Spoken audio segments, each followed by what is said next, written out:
Kymlicka. I teach political philosophy at Queen's University, and I work mainly on issues of citizenship and membership and how we think about those ideas in a diverse society, both in terms of ethnic diversity, but also now species diversity. My wife and I, Sue Donaldson, with whom I work on these issues, we've been vegan for 30 years, so we've had a kind of lifelong commitment to animal rights. But I'm a philosopher, and I had always thought that all the really interesting philosophical questions were already settled. So when I went to, as an undergraduate, I read Peter Singer and Tom Regan, and I thought they gave all the arguments that were needed to show that animals matter. And then in the late 2000s, Sue and I read Martha Nussbaum's Frontiers of Justice book, and at the same time we were reading Gary Francione's book, and the juxtaposition of Francione and Nussbaum was very interesting for us.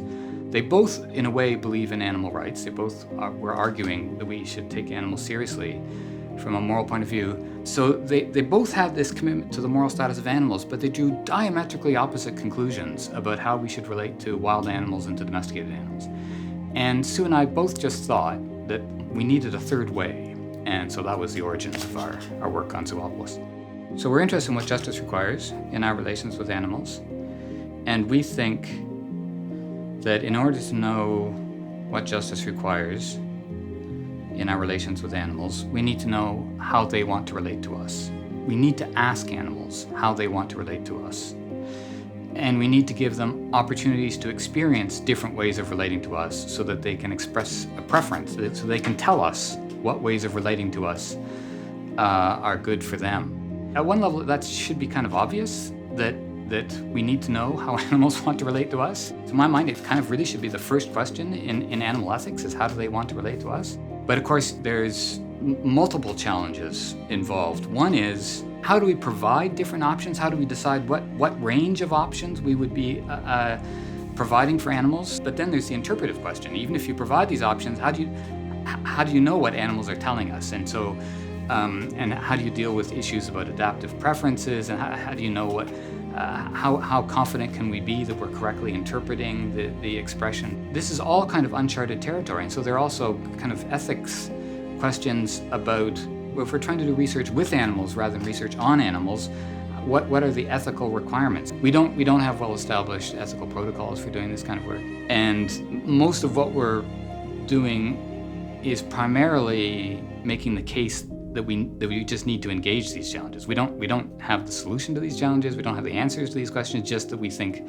this really needs to be front and center for scholarship and for research and for the movement. This focus on interspecies sociability is I think it's a new and exciting frontier, because in a way you can think about the tragedy of our relations with domesticated animals is that domestication presupposed that these animals, not all animals have this, but some animals could come to trust us and to be able to communicate with us and to cooperate with us, and those are the animals who were able to be domesticated. So we've taken advantage of this capacity for interspecies sociability and then used it against them, right? We've got them to trust us, and then we kill them and eat them. So given the way we have misused and exploited this capacity for interspecies sociability, people are very understandably, many people in the movement are worried that we are going to continue to exploit and take advantage of this capacity for interspecies sociability.